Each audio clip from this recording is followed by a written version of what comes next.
and welcome to the Sci-Filosophy podcast. I am your host, Brad Gulka, and we will be exploring the intersection of science fiction and philosophy. We'll be delving into classic and contemporary works of science fiction and horror, having thought-provoking conversations, and getting into the deep questions of life, the universe, and everything. Today on Sci-Filosophy, we will be discussing the movie Enemy Mine from 1985, directed by Wolfgang Petersen.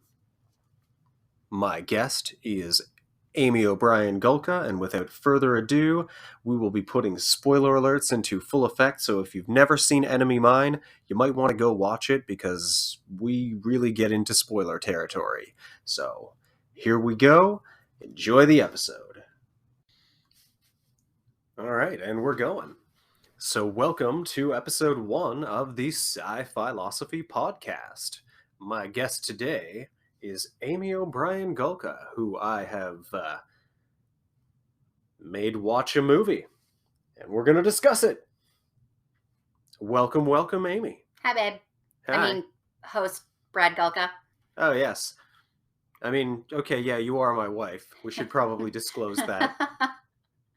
I thought we just had the same last name. You know, it was a coincidence. It could be. It could be. I actually lots of Gulkas out there. Yeah, apparently in Edmonton there is a Brad Gulka who apparently had a robbery happen over the holidays, but they found the guy, and there was a news story about it.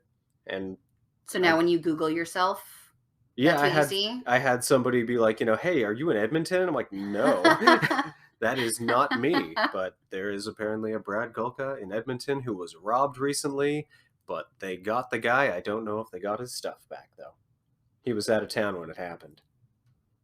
Ring cam footage. Cool story, bro. Yeah. So the movie. Yes, okay. So we watched Enemy Mine from 1985, starring...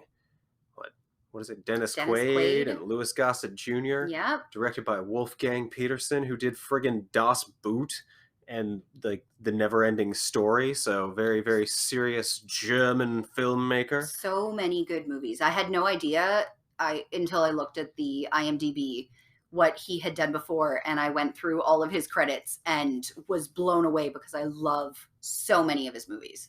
Yeah. Well, I don't know if we looked it up, I guess, when we were watching the movie, but if he's still around. That's what I do. Oh, yeah. Well, that's... Mid-movie, IMDb trivia. Oh, absolutely. That's apparently an ADHD thing. Listen. And I took my meds, so I'm ready to go. Let's talk it out. Okay. I have a question for you, though. Okay.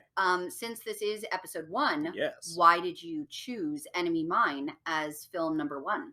I just feel like it's a movie that doesn't get a lot of hype, that explores themes and ideas and, general sci-filosophy themes, you might say, that we could stand to listen to. Yeah, it was really good for that. And honestly, when you said it was Enemy Mine, like you tried to keep it a surprise for as long as you could until I pulled it out of you. Mm-hmm. And I was like, I don't know what that movie is. And I looked up the poster and I was like, maybe I know what that movie is. Maybe I've seen it. I feel like it's one of the actors is very distinct looking, covered in like head to toe prosthetics. Oh, yeah. So, but I couldn't for the life of me remember anything about that movie. Mm-hmm. So I was like, I don't know. Is it going to be good for this? Maybe. I guess if you're going to make me watch it, sure. And I think within the first 5 minutes, you were just like, oh, no, what are we getting into? And then within 5 minutes of that, it was like, oh, okay. All right, let's see where this goes. Yep. And by the end of the film, I was like screaming at the television because I was so on the edge of my seat. Yeah. Yeah. Which is amazing for a movie from 1985. Mm-hmm. Well, given it's a 40-year-old movie, it definitely... Oh, you didn't have to put the time on it. What, 1985 was 38 years ago? Is it 38 years ago? Something like that. I don't know, pushing 40 anyway. That means I'm pushing 40. That's true. Anyway, sorry. So I just had a little bit of a crisis there. Whatever, I'm going to be 40 this year. So, okay, that is why you chose Enemy Mine. Yes.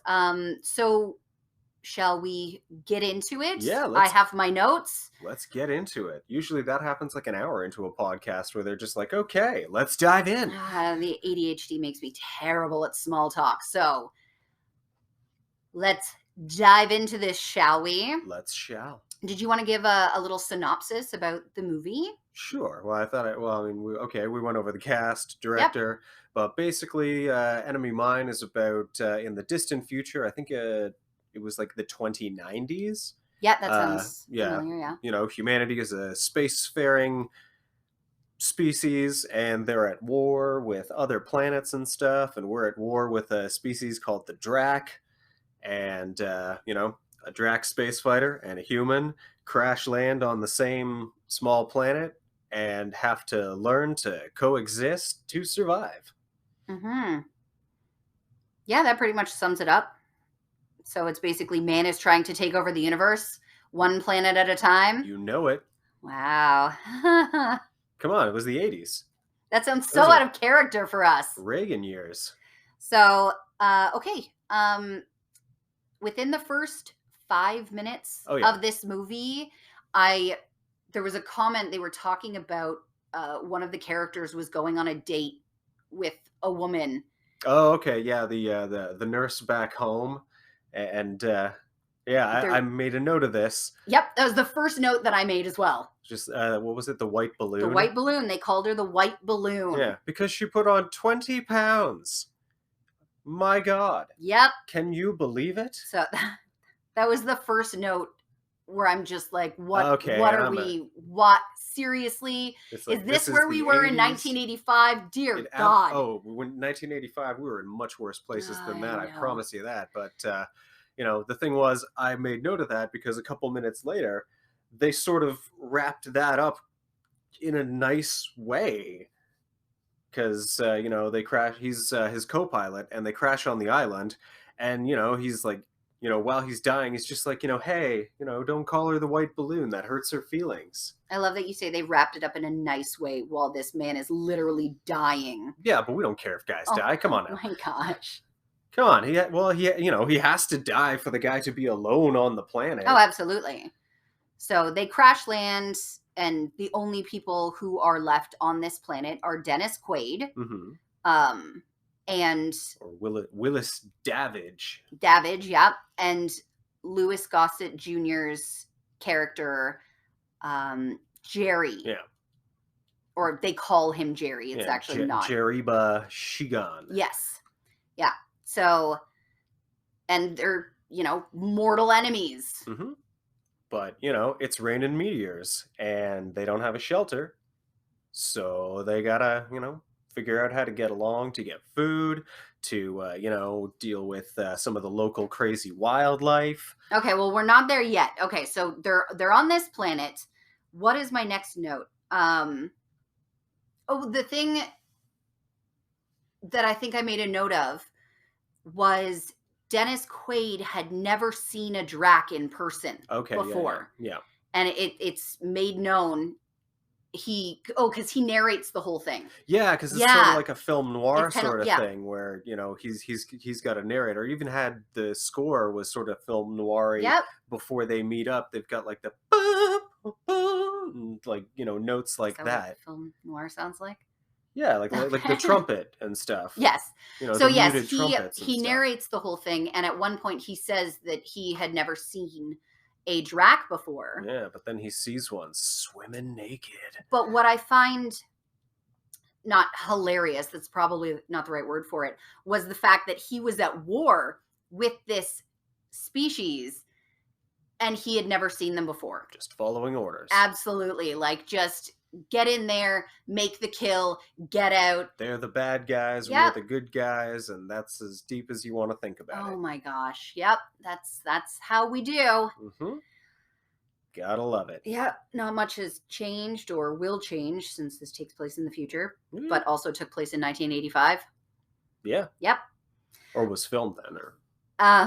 But then, okay, so if we're gonna progress a few minutes into the film, what I found quite comical was the the costume, Oh, yeah, the okay. sp- The space the space costumes. suit that looked like it was from a costume shop. And it's just made of it's just cheap fabric coveralls that apparently, if you're going out on your space mission, you can't forget your shiny James Bond gun and your loose knife Yeah. in the pocket. So he's exploring this Earth, he's headed towards the shipwreck of the Drac. And he's wearing apparently they can breathe on this planet, which, I mean, No problem. great for the movie. Otherwise, it would probably have been a lot shorter. Yeah. So happy that he can breathe, but he's in this fabric Party City Jumpsuit. spacesuit, and he's holding this teeny tiny little chrome gun, Yeah, it's a Walther PPK, man. and James Bond special. gets to the wreckage and pulls out these fancy space binoculars. Oh yeah, it's got a green orb right on top. It's shiny. Absolutely. And then at some point in the next few minutes pulls a large hunting knife just directly from his pocket. Like, I don't remember seeing a sheath or anything. No, it was just like straight out the pocket, loose knife with a real pointy tip. Could totally do a Yep. number on the fabric, so it must be some pretty serious stuff because it's a spacesuit, you see. But there was no like tool belt or anything like that, and I just found it hilarious that he's like, okay, I need to go after this spaceship wreckage. Have to remember to bring my binoculars. Yep, my Not tiny going to little find any space binoculars. water or anything because it looked like a pretty long journey. Mm-hmm. Nope, got to get them binoculars. It's true because there was smoke superimposed in the matte painting off in the distance, Which was lovely. Oh yeah, 80s movie magic is the sets. They were awesome. Yeah, man. And the makeup, fantastic. Yeah, it's weird that a lot of the costumes and some of the sets, like the like Jerry's space gun thing, Yeah, looked like kind of a amateur hour hack job. Yeah. But the suit and the mouth the mouth, and yeah. the little things that move and breathe and the emotions of the actor really come through, despite it being like a full body prosthetic. Yeah. I think it took like 4.5 hours to get him into that makeup every single day. Oh, probably. So yeah, that was And just as much or about the same amount of time to get him out too. ugh. But that looked really cool. But I made note automatically of the binoculars because I was just like, you weren't carrying anything. Where did those come from? Mm-hmm. But I would say Louis Gossett, I don't know if he was nominated for anything for that one, but he probably should have been, just given that it's full body prosthetics with the contacts, with the weird teeth. Oh, the and teeth, stuff, yeah. And just everything, and still. And the acting, oh my, all the voices and the sounds he was making. Oh yeah, he's all with his schism. It was so good.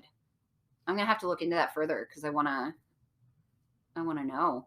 Yeah. Okay, so as that progressed, another thing that I noticed is when they're trying to communicate and they were asking each other's names, right? So Louis Gossett Jr. had, Dennis Quaid was being a real dink and was trying to sabotage Jerry's ship. Mm-hmm. And he gets electrocuted. Oh yeah. And then Jerry ties him up and stuff like that, but still takes care of him, gives him food, as gross as it looked, because it was like some slimy raw fish thing. Worm thing. Yep. Ugh. No, that was so gross. I think you gagged watching that. Yeah. Oh. Well, he just slogged it down. It was just like, all right, yeah. But then they're trying to communicate. Obviously, they don't speak each other's language. Yeah. And what was it? So Davidge tells Jerry his name. Yeah. And Jerry is like, Dawidge, right? And then when Jerry tells Dennis Quaid or Davidge his name, he says Jariba. Like, oh, your name is Jerry. He's like, Jerry, cool. And it's like, what? No, he didn't say that at all. That was not his name. And he ends up calling him Jerry throughout the film. But he instantly Americanized Jerry's name instead of calling him by his actual name. Like a good base colonist or Oh my whatever. gosh. Yeah, man. Well, I mean, you gotta understand that, like, when you're looking at a 40-year-old film through, I know. a current perspective, you're gonna find stuff absolutely everywhere. But given that this movie's pretty progressive, all Oh, things it is considered, insanely progressive, they and got gender neutral pronouns, despite it being it. we'll get there. We'll get there. We'll get Okay, there. all right. It's such a natural progression. Even though it did feel a little rushed in the beginning, it Oh is such a yeah, natural progression. So I'm trying to point out all of the things that I'm seeing in the beginning of this movie that I was taken aback by, to be like, "Oh my god, Dennis Quaid, you are you really need such to a learn a butthead." lesson, Like, dude. seriously. But then again, it's in like 1985 Yeah. as well, even though there's a lot of people who do the same thing nowadays. But the natural progression of acceptance and stuff that happens in the movie is Well, yeah. fantastic. Because at this point in the movie, I was like, it's making me angry. Like, come on. Also, it was kind of boring in the beginning. It was a very Yeah. slow start. And I think that's probably an easy criticism of the film, and probably why it didn't do too well, because, like, some of the effects were hokey and cheap. It wasn't exactly action packed, but it wasn't 3 hours long either. I think it No. was only like an hour and a half, hour and 40 minutes or Hmm. something. So I mean, it does rush the plot a bunch in Yes. places. And it has to get to certain things just because the script says so or whatever. Hmm. Um, but I think the places that it goes are absolutely worthwhile, and it does a good job of, I don't know, having a weird off the wall soundtrack that starts out being like all film noir, and then it's like big action scores and touching moment scores, and the music was very, very diverse and seemed to draw influence from a lot of different styles of film, but it did a good job of doing what it was supposed to do, which is like, here's where you're supposed to feel for this, and here's where it's a triumphant moment. And Oh, absolutely. And that was another thing about 80s movies and 90s movies too, is um emotion was driven by music a lot of the time. mhm. So, which I like, but I also don't like, because it kind of feels forced in some movies. Not Yeah. in this movie. I mean, it was an epic score. It was awesome music. Mhm. But just because you brought that up, I remember, I think the first time I saw it, or remembered that I saw it because it was pointed out to me, was Kevin Smith's Red State, and the fact that he didn't have any music in that movie Of for not that telling you exact how to feel. purpose. He didn't want to tell you how to feel. He wanted you to come to that conclusion Yeah. by Ooh, yourself. Red State, that's a good one. That is a good one. Um, anyway, okay, back to the movie. Yeah. But I get what you're saying about the music. What else do I have? Okay, this part's going to be fun. I wrote down false idols because Oh, haha. Davidge starts talking about, he starts noticing that Jerry is like praying and singing and reading a book, and he comments on the fact that he's always reading the book. Mhm. And so Jerry starts to explain what it is. What's it called? A talisman? Ta- Oh, I forget the name of the oh, what actual was book, it? Oh, but Talman. I have yeah, it the written down. Talman. The Okay. Talman. The words of Um, Shisma. so it is a religion It's that, a religious yep, tome. that Jerry is practicing on a regular basis. And when Jerry starts explaining it to Davidge, I think he says a quote, Yeah. and Jerry asks, "Oh, who said that?" And he said, "Mickey Mouse." Yeah. And that kind of lends to the whole theme of religions. And Jerry speaks of the Talmud and this religion, um as his like everything, in a way, and how he lives his life. Yeah. And then Davidge is always talking about Mickey Mouse, and makes the comparison that Mickey Mouse has great words of wisdom, kind of comparing it to a god.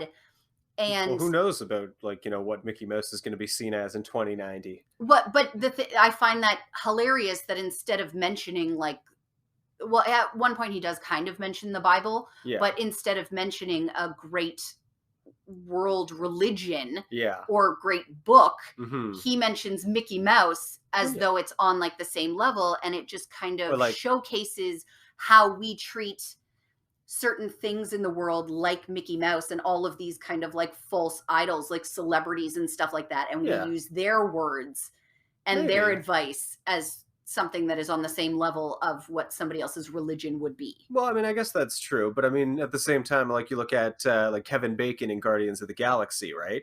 Oh It's the yeah. same thing. It's Yeah. Earth's great heroes or whatever, and like they say that the wise of each generation discover the same truths. So it's just like, who cares if it was like Mickey Mouse telling you this, or it was like, this deity from this religion or whatever.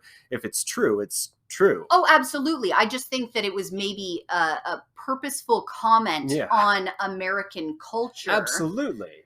that we hold these like celebrities Oh, and yeah. icons like in high regard. Oh, and it's Wolfgang Peterson, so of course he's going to send up American culture as much as he possibly I can. think honestly that's what this movie is about. It's not the world culture, it is American Oh yeah, culture. or specifically like I guess like whatever colonialism or like space Yeah. colonialism or like just basically just the dumb white man needs to learn a lesson and learn a lesson he does in this movie. And it's yeah, no, and the way it's done is just so beautiful and touching. Oh yeah, But I thought that was hilarious. And speaking of the Talman, um, Jerry at one point is describing values that this book teaches, yeah, and it's how he lives his life. He accepts people and tries to do good in his life. And Davidge is like, "Oh, I've heard that all before. We have a book like that on Earth." hmm But right from the get-go, Davidge has been aggressive, insulting, flat out mean to Jerry, and Jerry has not hurt him in like any way. yeah. No, he's been pretty cool.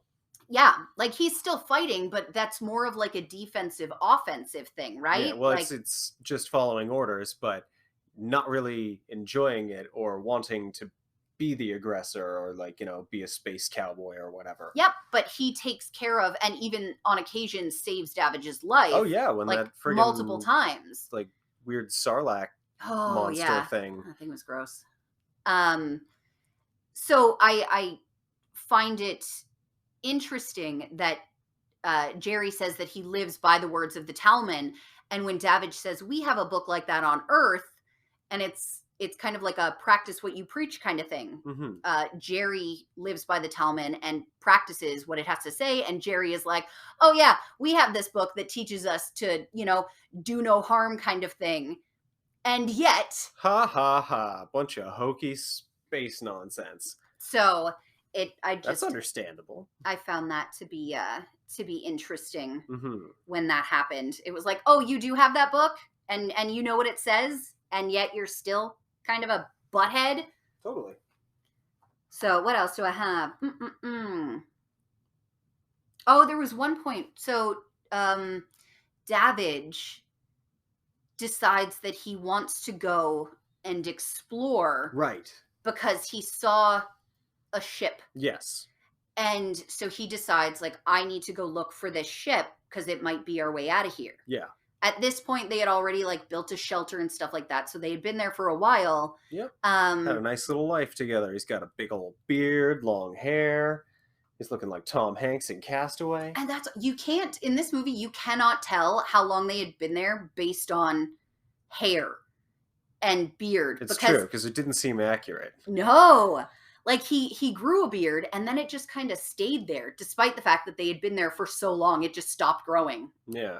And And I was all like, you oh, okay, when it gets to that length, you'll start to take care of it. Cool, cool, Yeah. cool, cool. And all you have for Drac is once again, the white guy fat shaming and being Well, like, we'll Jerry, get there. why No, you no, getting no. so fat? No, we'll get there. We'll And get more there and because more that's a big clothes. thing. That is a big thing. Yeah.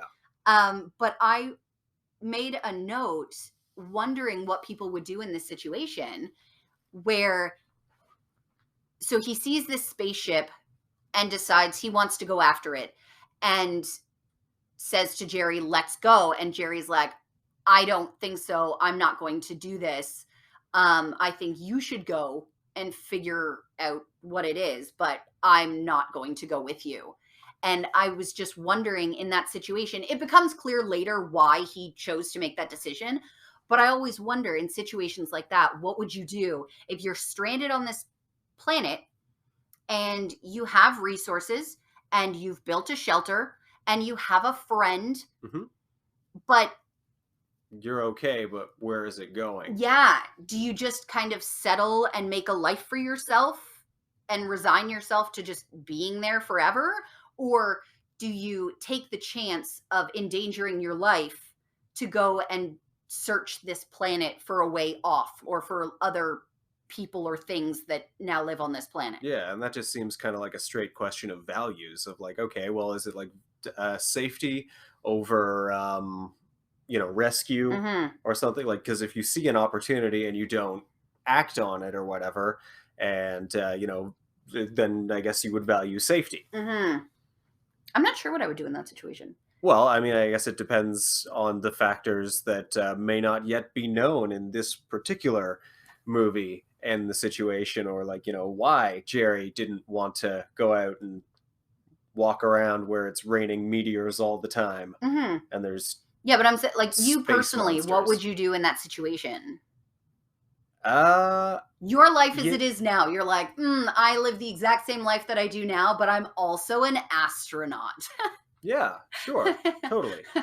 With an awesome spacesuit with a knife and cool binoculars.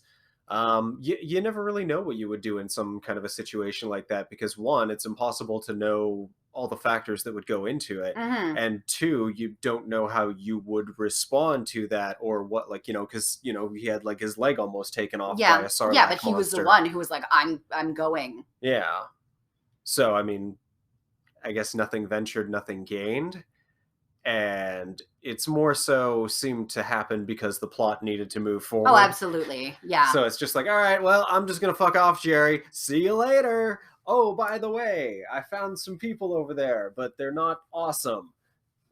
Oh, And are we cursing in this episode? oh yeah, sure. Oh, okay. I've been saying butthead.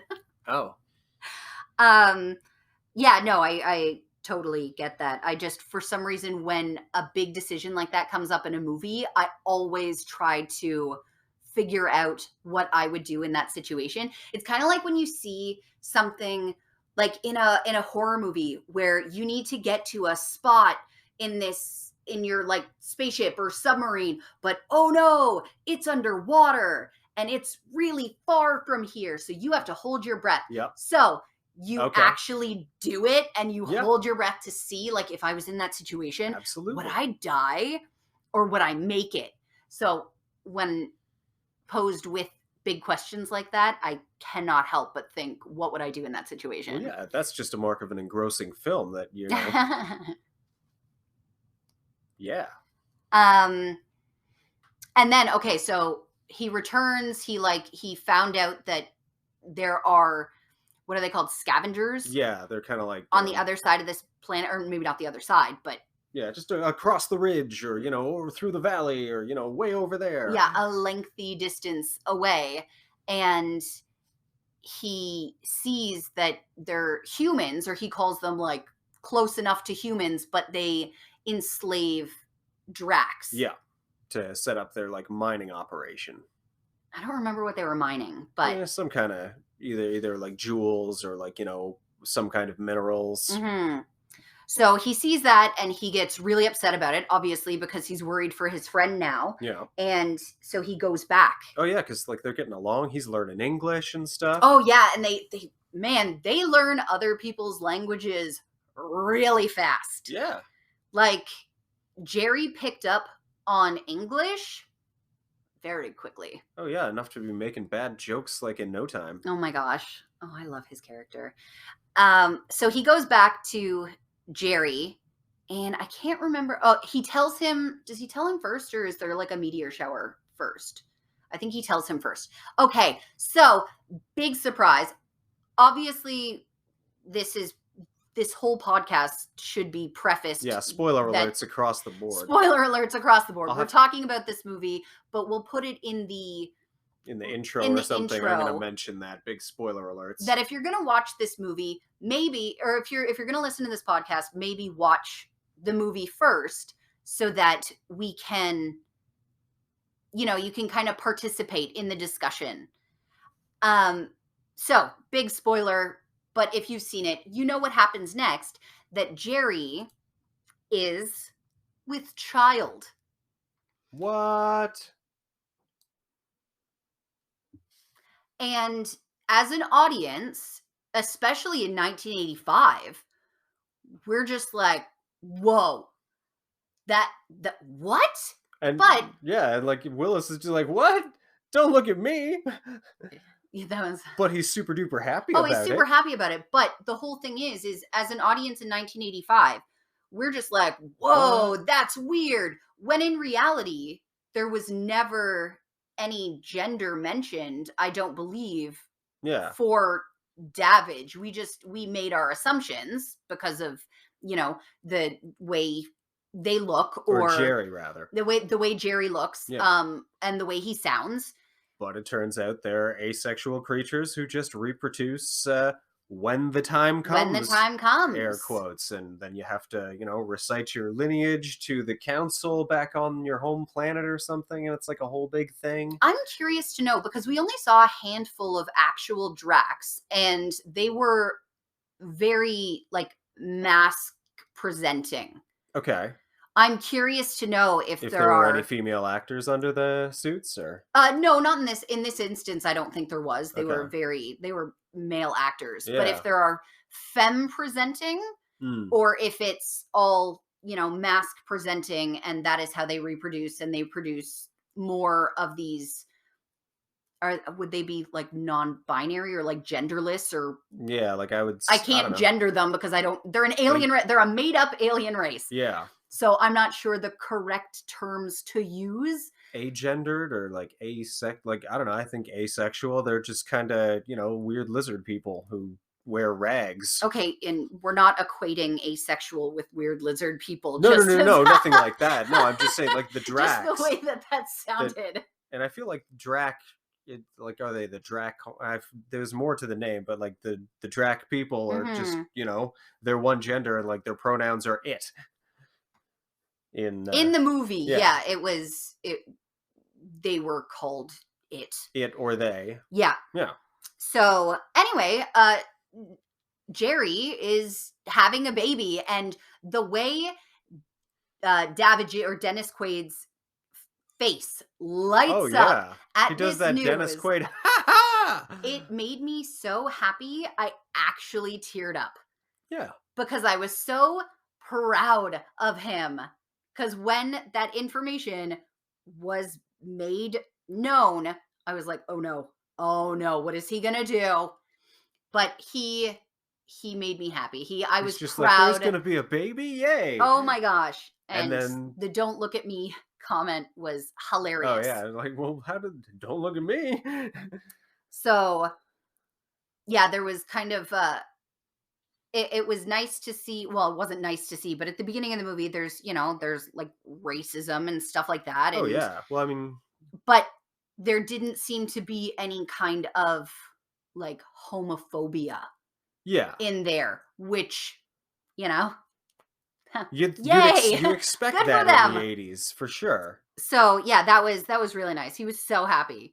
And but I did notice, maybe that was just me. I don't know if I was like projecting, but I did notice that after it came out that Jerry was, sorry, I'm trying to remember all these names.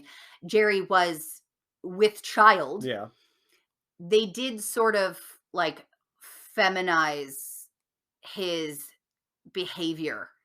what, like nesting? It was a nesting, but his voice had changed a little bit. His mannerisms had changed a little bit. He was acting like a pregnant He was woman. acting like a stereotypical Yeah. pregnant woman, let's say. Um, so I did notice that Hmm. a little bit, and was like, come on, guys. You don't need to do that. Well, I mean, they have to get their point across, and I don't know. I didn't think of it that way anyway, as like any kind of offensive or anything. They're Oh, just trying I'm to. not saying it was offensive, but I did If anything, the notice the offensive part was the change. fat shaming, where it's just like, Jerry, come on, man, you're getting fat. Oh, yeah, when they were running from the meteors. Yes, Yeah, yeah. but there's a good explanation for that later, and no apology either. Or maybe Yeah. did he actually? I didn't make a note of that, but he Yeah, could I have don't been like, know. "Oh, geez, well that explains," or something. I don't know. Um, I honestly can't remember Yeah, I can't remember because we either. didn't just watch it a second ago. No, Yeah, it was a few days ago. Okay. So, he's with child, and then and then the time comes. what else do I have?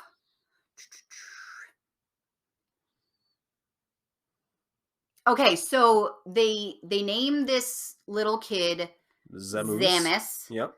and they make him this cute little jumper, Oh yeah. and that was really sweet. So then we get to like this heartbreaking. I was so sad.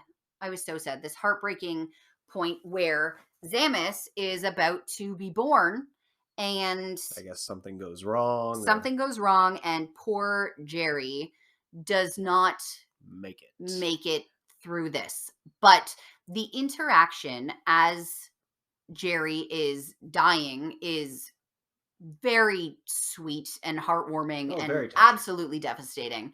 But Davidge promises to raise Zamus, um, And and take take him him back and back. recite its lineage Yep, and do the whole thing. do the whole thing to make sure that Drac is treated like a proper Yep. And he gives member of Drac society. and he like gives Davidge the the fancy book that he was it was too good for him earlier in the movie, or like he wasn't good enough to touch it Right? Yep. earlier, and then he gives it to him, and Yep. that's very touching. And you know friends from across Oh, worlds and yeah. across cultures in the middle of a war The way living their together. relationship It's nice. develops, like, so I was absolutely heartbroken when that happened, but then you see Then there's a baby. Davidge raising this adorable little baby. Yeah, then he doesn't know how to feed it, and he's like doing the baby bird thing and chewing up food for him, Yep. and um And then they're playing, and then there is a moment where Zamus is upset because Davidge has 5 fingers and he he only has only the has 3. 3. And Will I get 4 and 5? oh, ah, and then but Davidge handles it like a champ, Hmm. you know? And so he it gets to the point where they're living in this cave, they're having a blasty blast, they're like playing football and stuff like that, and they go exploring and Oh yeah, the they scavengers see are the there. scavengers, and Zamus It's just sees like, oh, they're all of the people. other um oh yeah, he These sees that there's people, and he wants to go exploring because because humans are friends, right? They look like absolutely. you, Uncle. Yep. So he yeah, Yeah. totally lost. It like fell out of my head as I was saying it. Like Yes. he has to explain to the kid that humans aren't your friends, Yep. kid. He has to give him the talk. Yep. And it's not like, oh, just because somebody looks like you doesn't make them a good person. Yeah. And I really like that sentiment that you want to believe the best in people, Hmm. absolutely, but just because they look like you does not automatically make them a good For person. sure, you got to be careful because there's bad people out there, and those people do not mean well. Yeah. But Especially in this case, they do yeah, not mean well. no, and he like runs off, and he ends up getting caught. Yeah, so Zamus leaves, I think, in like the middle of the night to go and meet these other humans. Because he's a petulant, adolescent or whatever, who's And like kids do. there is a fight, and there are like guards, and some die with some pretty cool makeup, and Davidge gets shot. Oh yeah, But then yeah. in What the hell? There's not really any explanation for it other than, I guess, it's a magic book, I guess. What? No? Davidge got I don't think so. Davidge got shot, Yeah. looks like in the heart because you see the makeup in, like, the heart Yeah. area, but he also, at the same moment, gets saved by his astronaut friends who finally come to the planet after what, Oh 11, yeah, 12 years. they just show up. Well, it So doesn't necessarily have to be 11 or 12 years. It's probably more like 1 year or something because they mention that Drax age quicker. So I mean, even though the kid looks to be like 10 or so, I he's honestly, I not. didn't make a note of it, so I'm not going to No. say anything, but it was probably a few years, I Oh, think. for sure. Like he's got like, long hair and like a big beard, but not like, a wizard beard. So, um, he gets saved by they live on this, space station, Yeah. and he gets saved by them, and they were able to they're about to drop him into space with their elegant space funerals. Oh yeah, just like here's a bag into space. Yeah, Also, we've here's a got wreath. gravity in Here's a wreath. We're space. gonna shoot you and this wreath out into space while we play this broken funeral music. Yeah, because it's Christmas, right? But then he wakes up and they For some reason, well, and that's the thing. You see like a bullet in his heart, and yeah, you're like, what? he's clearly dead. Sure, okay. How are we going to continue this? How are we going to get out of this one? Okay, so the kid's kidnapped. He's dead. The other guy's dead. What the fuck are we doing here? So he wakes up, they heal him and And shave his beard, cut his hair, yep, and he decides instantly, as soon as he's well enough, that he is going to he's got to go back and rescue the kid. absolutely. So And he's gonna. he broke through, he like shot through the side of this To space to be station. fair, he asked them nicely Yeah, several times, I and they know. were like, "Get out of the ship!" And he's like, "I'm taking the ship. Open the damn door." Yep. And then he's just like, "Fine, I'm gonna make a door. That's my I'm gonna make a boy." door.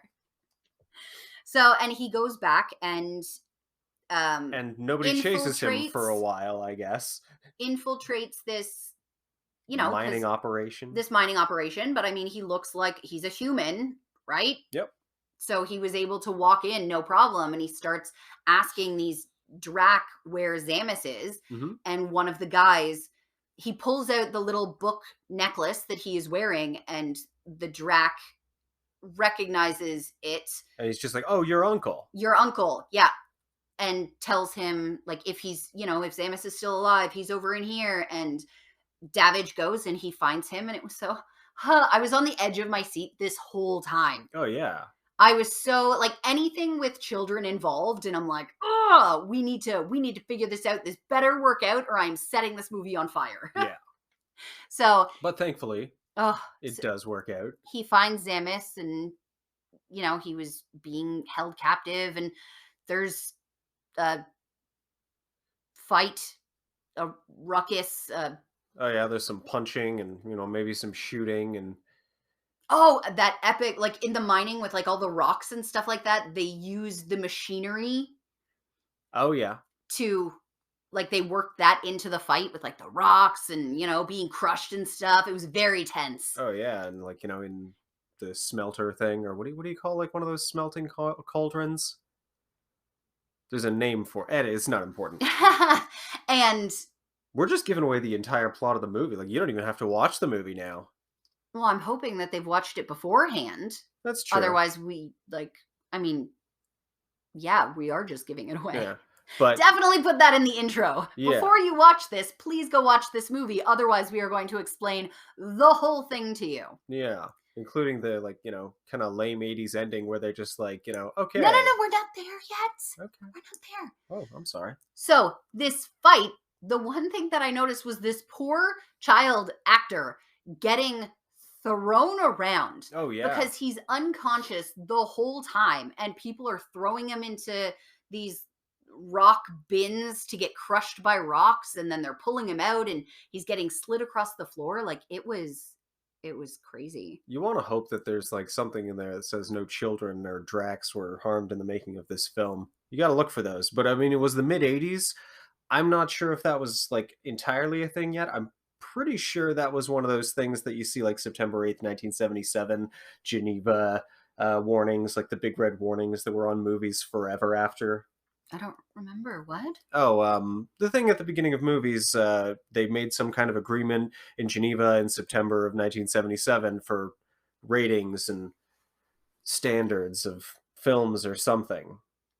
And I think that had something to I do don't with like remember. not hurting. I don't But know. I I know could that be there way were off on there that. were rules for child actors. I'm sure they were a little bit more lax than they are now. Yeah, well, they have to like make more rules as things get more and more bonkers. But I mean, even for kids like Macaulay Culkin and stuff, I don't think they had spectacular rules in Oh, place probably even not. in the early '90s. So And the hopefully, the only kid in this was treated well. he's still an actor, actually. I looked him up and like I recognized his face as an adult and I was like, I've seen you in so much stuff. Okay, Um yeah, and the only warnings I remember, or not warnings, but at the end of movies, like in Free Willy, no whales were harmed in the making of this movie. sure they weren't. As I think like Michael Jackson was playing or something. Oh yeah, I think that was like the Free Willy music.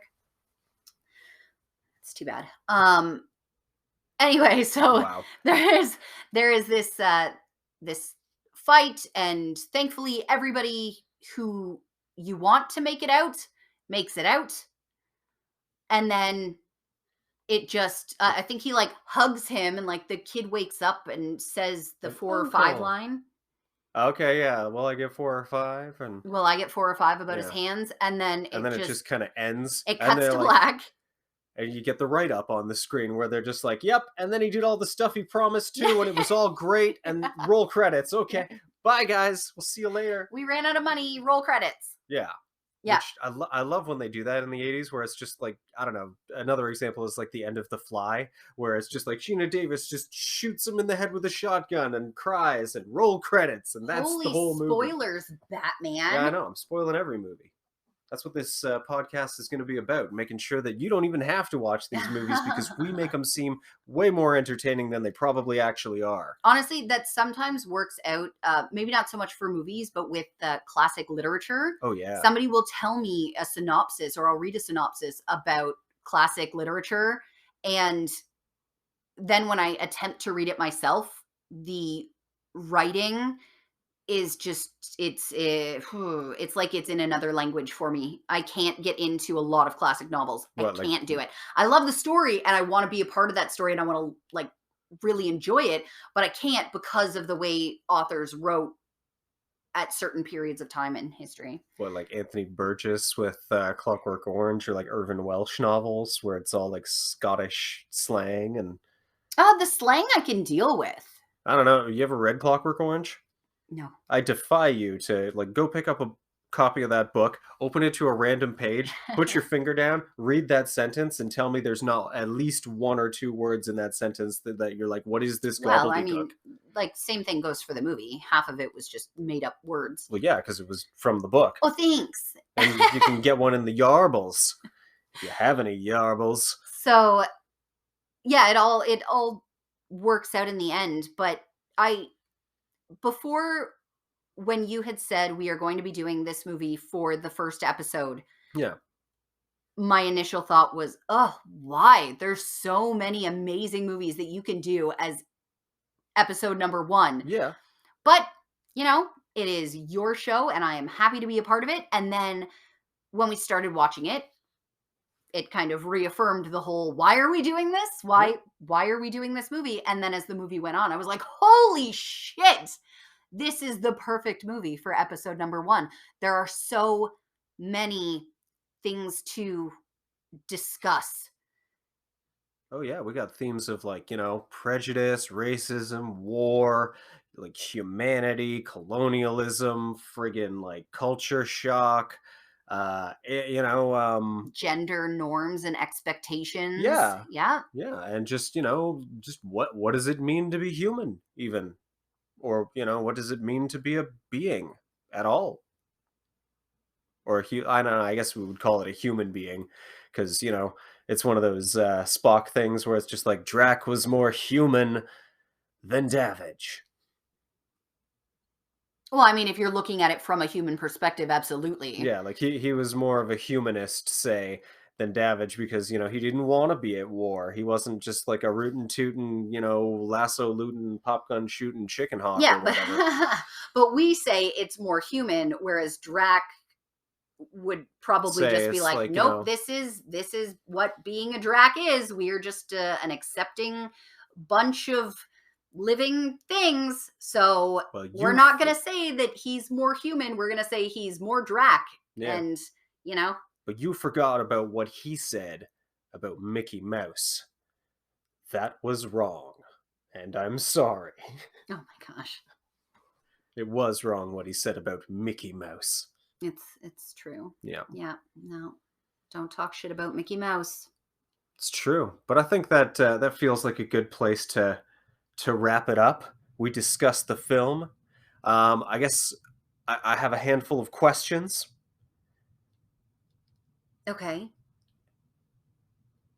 I forget what they were, so I'm gonna chop this off of the end of this, and I guess we can do question time later. Sure, but we should also I know that you are going to try and post maybe like a schedule of movies so that people who would like to listen to the podcast can watch the movie in advance Mhm. and perhaps engage with your social media Mhm. and ask questions or bring up things that they maybe would like to like Well, there is a whoever is on the podcast, like you and your other person, to discuss the themes that they recommend or answer the questions that they have, so maybe the audience can participate in this discussion in a way. yeah, there is a Q&A below. Um, if you're listening to this on Spotify, I think at least. I'm not sure what the interface looks like on Apple because I don't have an Apple phone. Hmm. But I know in Spotify there is a Q&A section below the podcast. And So feel free to do that. I think you can also leave voice messages. oh, interesting. I didn't know any of this. Yeah. But also, when you do post the episode, people can also engage with you on social media and participate in the discussion about this film because it's not a very long episode. And I tend to ramble, so I probably made it go on a lot longer than was expected. That's all good. So, if you would like to be a part of the conversation and maybe have a discussion with Brad or myself or whoever the guest is on other episodes, you can do so via the social media. Yeah. So feel free to comment below. And yeah, I guess you're going to tack on a bunch of questions to the end of this. I may just. Okay, awesome.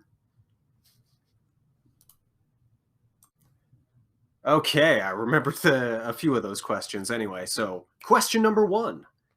Have you ever seen a ghost? No, That's an easy one. that Okay. yeah, no, I have I not. I'm not a paranormal person. It's so weird, actually. I'm scared of ghosts, okay. but I don't believe in ghosts. Well, have you ever been stung by a bee? No, But you think it would hurt though, right? absolutely. Totally rational. And I've watched so many scary, like, ghost films terrified the crap out of me. Mhm. I've watched so many horror movies, so I'm scared of all of these things in horror movies. They have traumatized me deeply, but my brain cannot comprehend the actual existence of ghosts. Okay. So, in your actual life it's turned out to be more of a problem on the same level of like quicksand. You were set up to think it was going to be a big deal, Yeah, but yeah, I've then watched the John Mulaney special too. I think everybody's made the quicksand joke. Um, let's see. Okay, so you've never seen a ghost. Nope. And what is your favorite kind of hot sauce? Kind of hot sauce or like brand of hot sauce? What or... is your favorite hot sauce? Oh man. I don't know. I like so many. There's so many. Like, I don't think I could ever use just one. Hmm. However, my current obsession is Melinda's. Ah, I think it's yes. a ghost pepper. Yes. The Um, Butcholokia. I found it on Amazon, and then luckily I found it in the grocery store too, which was pretty cool. Yeah, and for cheap too. Yeah. So yeah, Melinda's ghost pepper hot sauce I got on Amazon, but there is one. Don't even know the name of it. You once found it at Dollarama. Dollarama, Yeah, the habanero the stuff. habanero hot sauce. Oh, It was so good. It Oh my gosh, I absolutely loved this hot sauce, and we yeah. have never been able to find it since. This was like a year and a half ago. Oh, I think it was more than that. But we can no longer find it, and it makes me really sad. So now I have to go on Amazon, or anytime I go to the grocery store or a dollar store, basically any place that sells hot sauce. But I And think it was the I don't know if it's like D Foods or G Foods or whatever, but it's a brand that seems to be exclusive to Dollarama. yep, Um, they but no, have other things from the same brand. And I believe if you look it up on the Dollarama website, maybe they used to sell cases of it. okay, But I don't know if you can still get it. I haven't looked in forever because I feel like this was like 2, 3 years ago. That was the last time I found the sauce, and then we went through the bottle of the sauce. And, by the time we needed a new bottle of the sauce, it was probably far too late. yes, but that is my favorite hot sauce. We go through so many hot sauces, but I think right now Melinda's is my go-to. It's a good one, It especially goes on tacos. with Oh my God. everything. Yeah. Yeah. All right. Well, that's question time. So I guess that would be that. Okay. Thank you for listening. How about you now say thank you for having, or thank you for being a part of the show. Oh, that's a host thing? Okay. Yes, thank Oh I'm bad at this apparently, but thank you for coming on the show. Thank you And for having me. yes, thank you for having me as your lawful wedded husband. Oh my gosh. So thank you all for listening, and I might be a part of more episodes, but if I am not, thank you for checking out this episode. Thank you for having me. There's going to be a lot of really cool movies that Oh, we've got a long list to yep, go that through. you are going to be talking about. I'm excited to at least rewatch all of these movies because they're freaking fantastic, whether I'm a part of the episode or not. And yeah, so thanks for that. And I haven't thought of a clever sign off yet, but this is no, episode 1, so we'll get there. Rome wasn't built in a day. well, maybe maybe the listeners have some suggestions. Oh yeah, there you go. Questions and answers. There's a box below if you're watching on Spotify anyway. So, if you have a clever sign off you'd like to hear, comment below. And I guess we will see you. What was? Oh, what's the See you line? on See another you on another time. Yep. time. I will see you on another time. Mamunch and later on the Menjay.